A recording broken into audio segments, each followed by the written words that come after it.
Il fut un temps où le palais de Sèvres était le joyau de Lyon. Une étoile Michelin, des tables réservées des semaines à l'avance, des critiques unanimes. À l'époque, passer sous les lustres de cristal de cette salle blanche et or, c'était comme pénétrer dans un temple. Un lieu où l'on servait non pas des plats, mais des émotions. Mais ce matin-là, dans la cuisine du palais, il n'y avait plus que l'écho des jours glorieux, le silence et l'attention. Jean-Michel Darcourt, le chef en place depuis plus de 20 ans, fixait le courrier posé sur son plan de travail, une enveloppe blanche, sobre, le verdict annuel du guide Michelin. Il n'avait pas besoin de l'ouvrir. Il savait « Ils n'ont rien compris », murmura-t-il sans lever les yeux. Le patron, Monsieur Bérard, entra peu après. Costume 3 pièces, regard inquiet, ancien maître d'hôtel reconverti en propriétaire, il prit l'enveloppe, la déchira, lut et s'assit. C'est fait, on l'a perdu. Dans la salle, le personnel chuchotait. La sommelière jetait des coups d'œil à la porte, le sous-chef nettoyait frénétiquement son plan de travail, comme si frotter plus fort allait ramener l'étoile. Au fond, près de l'évier, un jeune homme levait à peine les yeux. Il s'appelait Hugo, 22 ans, apprenti depuis 1 an, passionné, silencieux, discret. Le genre qu'on oublie dans un coin, mais qui écoute tout. Hugo n'était pas là pour une ligne sur un CV. Il avait grandi dans une petite ferme du Beaujolais. Son premier souvenir marquant, ce n'était pas un jouet, c'était un bol de soupe à la courge, fait par sa grand-mère. Depuis, il avait une obsession, recréer ce qu'il avait ressenti ce soir-là. La chaleur, la simplicité, la surprise. Mais dans les cuisines du palais, on ne parlait pas d'émotion. On parlait de rigueur, de technique, de classique à la française. Les clients voulaient du bar de ligne rôti, des sauces réduites au centième de degré. Ou du moins, c'est ce qu'on croyait. Hugo, lui, voyait autre chose. Il voyait les assiettes renvoyées à moitié pleines, les critiques murmurées à la sortie, les clients qui venaient une fois et ne revenaient là pas. Un soir, en sortant les poubelles, il entendit un couple dire « C'était beau, mais je me suis ennuyé ». Il rentra en cuisine, serra les dents, il comprenait ce que les clients voulaient. Mais dans ce monde figé, personne ne l'écoutait. Ce soir-là, 2 tables seulement étaient occupées. Le reste était silence. Darcourt s'enferma dans son bureau. Le patron s'adossa au bar, regardant les murs comme un homme qui regarde une maison s'écrouler. Et Hugo, entre 2 tournées de pluche, leva les yeux vers le passe-plat. Il se dit, sans trop savoir pourquoi, « Un jour, ce sera mon tour ». Le lendemain, les portes de la cuisine s'ouvrent sur un monde en sursis. Rien n'a changé, mais tout a basculé. L'étoile est partie, et chacun fait mine de l'ignorer. Jean-Michel Darcourt, le chef, continue à dresser ses assiettes avec la précision d'un horloger suisse. Le geste est sûr, élégant, parfait. Mais ses yeux, eux, sont absents. On garde la carte. On ne cède pas à la panique. C'est temporaire. Ce sont les mots qu'il répète à voix haute, comme un mantra, mais personne n'y croit vraiment. Hugo, lui, se tait comme toujours. Il coupe les oignons, pèse les sauces, nettoie les plans de travail, mais chaque soir, il reste un peu plus tard. Une fois le service fini, quand les fourneaux refroidissent, il rallume le feu pour lui seul. Il travaille en silence, il invente, un velouté de betterave fumée avec mousse de chèvre frais, un risotto au café et parmesan croustillant, un dessert au chocolat noir, piment d'Espelette et basilic frais. Il goûte, il note, il recommence. Ce qu'il cherche, ce n'est pas la perfection, c'est l'émotion. Une cuisine qui raconte quelque chose, pas qui récite une leçon. Il repense à cette soupe de courge de son enfance, à la façon dont elle avait réchauffé tout le corps, tout le cœur, et il se demande « Pourquoi avons-nous oublié ça ?» Chaque jour, il glisse une idée, une suggestion, une nuance, et chaque jour, on l'écarte d'un revers de la main. On ne met pas de menthe avec de l'agneau ici. Le chef a dit « Pas de fantaisie. T'es là pour apprendre, pas pour inventer. » Même le second de cuisine, Antoine, un colosse au regard dur, le regarde parfois avec un sourire narquois.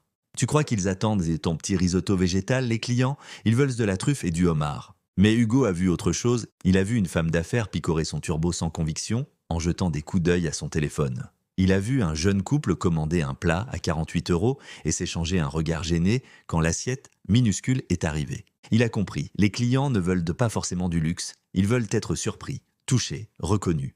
Un soir, une cliente fidèle, Madame Lemoine, ose dire tout haut ce que beaucoup pensent de tout bas. Votre cuisine, Monsieur Darcourt, est admirable, mais je la connais par cœur. C'est comme relire toujours le même livre. Le chef, piqué au vif, répond avec froideur « Certains livres sont éternels ».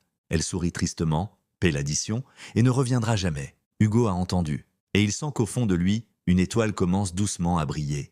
Il est presque minuit, le service est terminé, le silence est revenu, tout le monde est rentré, sauf lui. Hugo est encore là. Il gratte le fond d'une casserole, réchauffe doucement un coulis d'hibiscus, dresse un petit plat sur une assiette blanche ébréchée. C'est son moment, le seul où il peut créer sans jugement, sans consigne, sans moquerie. Sur le plan de travail, une composition, betterave rôtie au vinaigre de framboise, mousse de chèvre citronnée, tuiles de pain noir grillées au thym. Un plat simple, coloré, moderne, vivant. Il ne cherche pas la perfection, il cherche une sensation. Il s'apprête à goûter quand une voix l'arrête net. C'est toi qui cuisines encore à cette heure? Monsieur Bérard vient d'entrer. Il ne porte plus sa veste de patron, juste une chemise ouverte, un foulard autour du cou. Il a l'air fatigué, les yeux rougis, la mine sombre. Hugo se fige, embarrassé. Il balbutie. Pardon, je voulais juste essayer un truc, j'allais nettoyer après. Le patron lève une main. Pas de souci, continue, je suis curieux.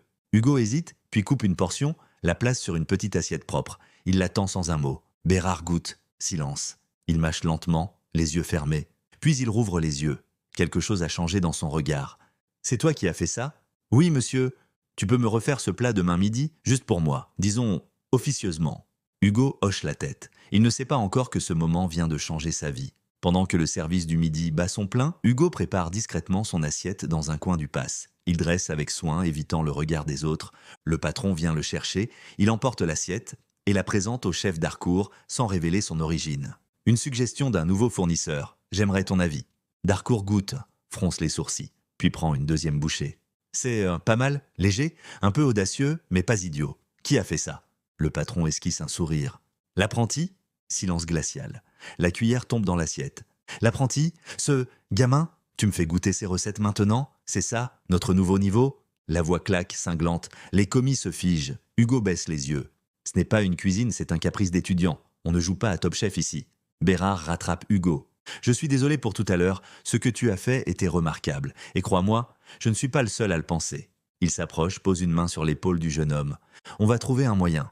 Ce jour-là, il a goûté à quelque chose de nouveau. Pas la reconnaissance, pas encore, mais l'interdiction d'être brillant. Et parfois, c'est cette interdiction qui donne le plus envie de continuer. Une semaine est passée depuis l'incident, le plat de Hugo n'est plus évoqué. Officiellement, il ne s'est rien passé. Officieusement, tout a changé. Le chef d'Harcourt est plus nerveux. Le second, Antoine, plus autoritaire. Mais surtout, les regards ont changé. Certains jettent des coups d'œil à Hugo comme s'ils le voyaient vraiment pour la première fois. Plus tard, dans le bureau du patron, Monsieur Bérard est assis face à Hugo. Sur la table, une serviette propre, une fiche de menu vierge.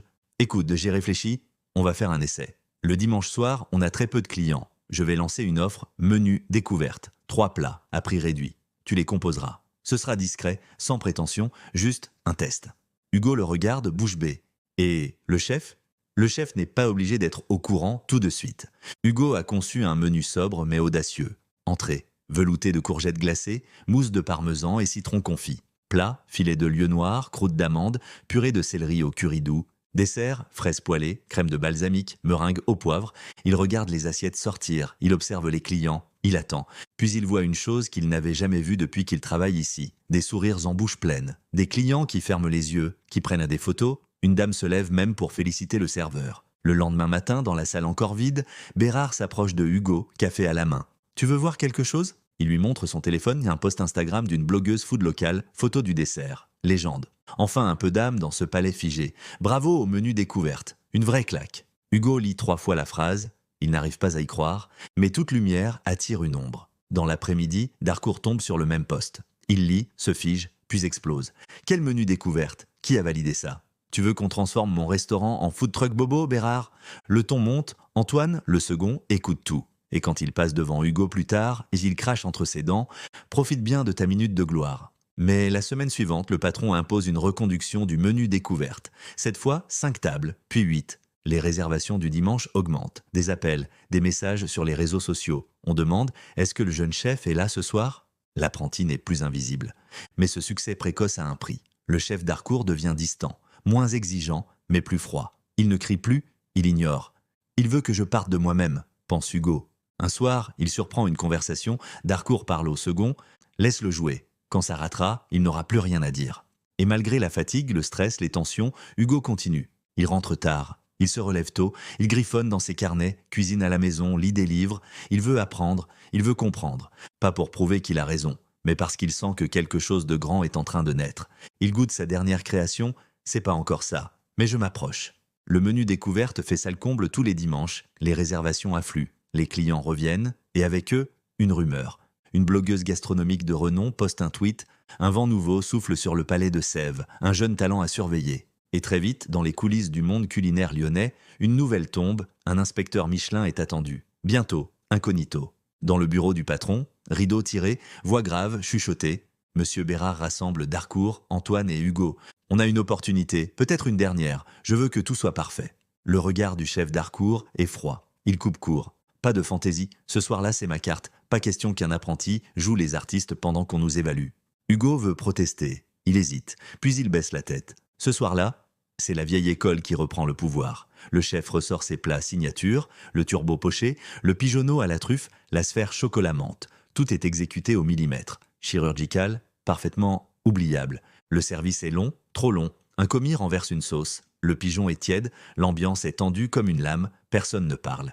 Et au fond de la salle, un homme seul dîne. Sobre, discret, le regard perçant. Il ne sourit jamais, mais il prend des notes.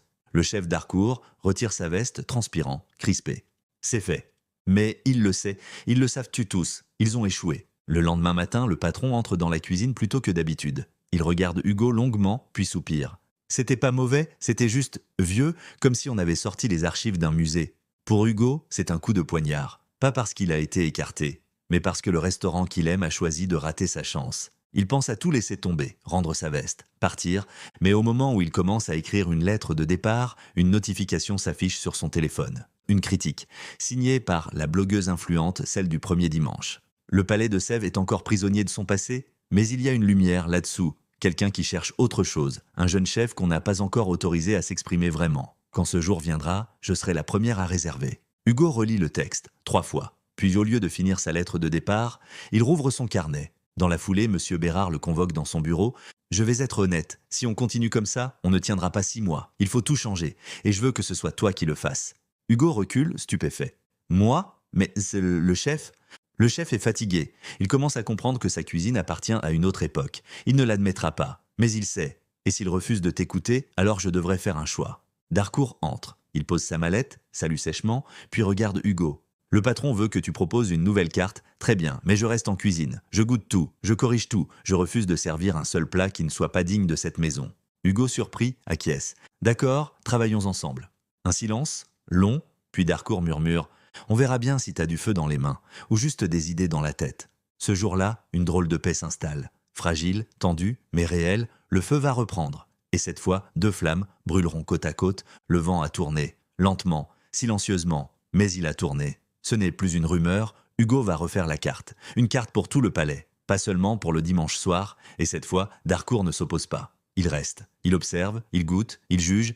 Le patron leur donne 3 semaines. 3 semaines pour tout repenser. Les intitulés, les produits, les textures. 3 semaines pour faire cohabiter 2 mondes. Celui du passé, rigoureux, noble, encadré. Et celui de l'avenir, intuitif, sensoriel, audacieux. Et entre ces 2 mondes, un pont fragile, Hugo et Darcourt. Ils se parlent peu, mais ils travaillent. Hugo propose, Darcourt corrige, Darcourt bloque, Hugo contourne, ils s'observent comme 2 danseurs qui doivent s'apprivoiser.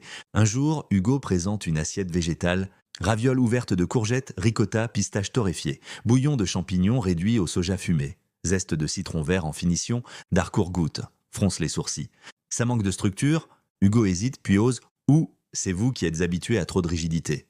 Un silence, long. Et pour la première fois, le chef rit. Bien vu. Petit à petit, quelque chose se tisse. Pas une amitié, pas encore, mais une forme de respect. Le second, Antoine, observe tout ça avec méfiance. Il ne comprend plus sa place. Certains commis, eux, changent de ton. Ils demandent l'avis d'Hugo, l'écoutent, l'aident. Une nouvelle carte prend forme, plus courte, plus lisible, 3 entrées, 3 plats, 3 desserts et un parcours découverte en 5 temps. Chaque plat raconte une histoire. Un souvenir d'enfance, une balade en forêt, un hommage à une figure oubliée. Un jour, Hugo propose une assiette hommage à Darcourt. Lotte poêlée, crème de cresson, chips d'oignon. Un clin d'œil discret à un plat du chef, mais allégé, modernisé. Le chef goûte, hoche lentement la tête. « Tu veux me tuer ou me remercier ?» Les deux, dit Hugo avec un sourire, et Darcourt, pour la première fois, ne répond pas. Il approuve. La presse commence à s'intéresser à ce nouveau souffle. Des journalistes demandent des interviews, le bouche à oreille explose, les réservations montent en flèche avant même que la nouvelle carte ne soit lancée. Le chef s'adosse au mur, croise les bras. « T'as du feu, gamin, j'ai pas toujours compris ce que tu cherchais. Mais je vois que t'y crois. Et maintenant, j'y crois un peu aussi. » Il tend la main. « On y va à 2, pas d'égo, pas de guerre, sinon ça s'écroule. » Hugo serre la main. « À 2. » Ce n'est plus un affrontement, c'est une passation, une renaissance. Le palais de Sèvres ne revient pas à la vie. Il devient autre chose. Quelque chose de plus libre, de plus vrai, de plus vivant. Ce soir-là, la lumière du palais de Sèvres n'a pas la même couleur, tout brille un peu plus, comme si les murs eux-mêmes retenaient leur souffle. C'est le lancement officiel de la nouvelle carte. Le menu est sobre, élégant. Pas de fioritures, pas de fanfare, juste une promesse. Une cuisine d'instinct et de mémoire, signée Darcourt et Hugo. Un duo improbable, mais un duo enfin. Derrière les fourneaux, les visages sont graves. La brigade est en place, les commis vérifient chaque détail. Antoine, le second, a mis de côté son amertume. Ce soir, il est au service de quelque chose qui le dépasse. Au centre, Hugo respire. Ne pense pas à l'étoile, pense à l'assiette. C'est ce que Darcourt lui a dit. Un conseil simple, presque paternel. Et pour la première fois, Hugo l'a écouté sans résister. Les premiers clients arrivent, des habitués, des curieux, des critiques. Et surtout, un homme seul, élégant, au costume impeccable, qui s'installe à la table du fond. Il observe, il ne parle pas, il prend des notes. L'inspecteur est là. Le service commence. Première assiette, velouté glacé de petits pois, écume de citron et huile de menthe. Les cuillères plongent, les regards se croisent, sourire discret. Deuxième assiette, cœur de cabillaud rôti, purée de fenouil, jus réduite au gingembre, des murmures, des têtes qui hochent, des téléphones qui se lèvent. Dans les coulisses, les assiettes sortent avec une fluidité nouvelle. La brigade respire ensemble. Le chef Darcourt ne corrige plus. Il valide, il goûte une sauce, rectifie une pointe de sel, tape sur l'épaule d'un jeune cuisinier. Bien ça. Puis vient le plat signature de Hugo.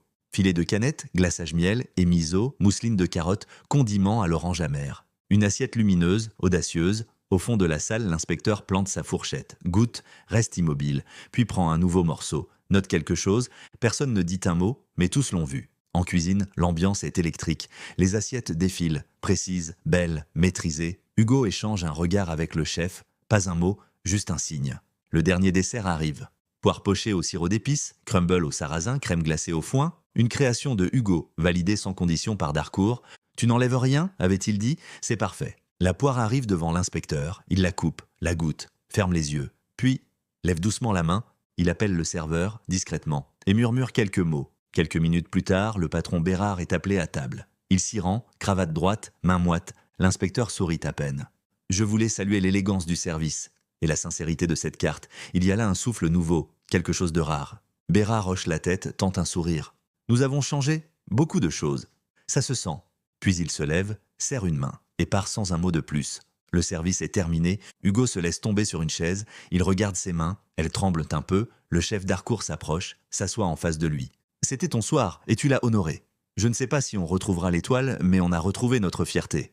Un commis entre, un peu ému. Il y a une dame qui veut parler au jeune chef. Elle a dit que c'était son premier sourire depuis des mois. Ce soir-là, Hugo n'a pas simplement cuisiné. Il a transformé une maison figée en une maison vivante. Il a prouvé qu'un apprenti pouvait montrer la voie et qu'un maître pouvait redevenir élève. 3 mois ont passé, 3 mois de salles pleines, de retours éblouis, de visages émerveillés, 3 mois d'un restaurant redevenu vivant. Le palais de Sèvres a changé de rythme. Ce n'est plus un monument figé, c'est un organisme vivant. Une maison où chaque service est une surprise, une histoire, une émotion. Sur la nouvelle carte, en haut, discrètement, une cuisine pensée par Jean-Michel Darcourt et Hugo Clément. Un double nom, 2 générations, une seule vision, sincérité et audace.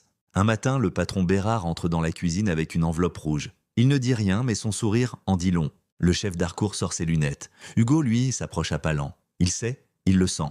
Il ouvre. Littérature, puis lève les yeux. Une seconde de silence, puis 2 mots. Elle est revenue. L'étoile Michelin. Symbole d'excellence, de rigueur, de reconnaissance. Et cette fois, elle n'a pas été offerte au passé. Elle a été gagnée par l'avenir. Dans une interview, Hugo dit sobrement « On n'a rien inventé. On a juste écouté ce que les gens ressentaient. Et on l'a mis en assiette. » Le chef Darcourt, de son côté, répond au journaliste « Je croyais que j'allais former un apprenti. En fait, c'est lui qui m'a réveillé. » Fin de service. Cuisine éteinte. Hugo est seul. Il ouvre un carnet de croquis, vieux, usé. Il tourne les pages. Sur l'une d'elles, la toute première idée du plat à la betterave. Il sourit. Puis referme doucement le carnet et en ouvre un neuf. Il y a des étoiles qu'on peut perdre et qu'on peut regagner, mais il y a aussi des étoiles qu'on porte en soi, sans le savoir. Des flammes que personne ne voit jusqu'à ce qu'on ait le courage de les laisser brûler. Hugo n'était qu'un apprenti, invisible, effacé, ignoré. Mais il a osé cuisiner dans le silence, inventer dans l'ombre, persévérer dans l'indifférence. Et ce soir, une salle entière goûte enfin à ce qu'il portait depuis toujours.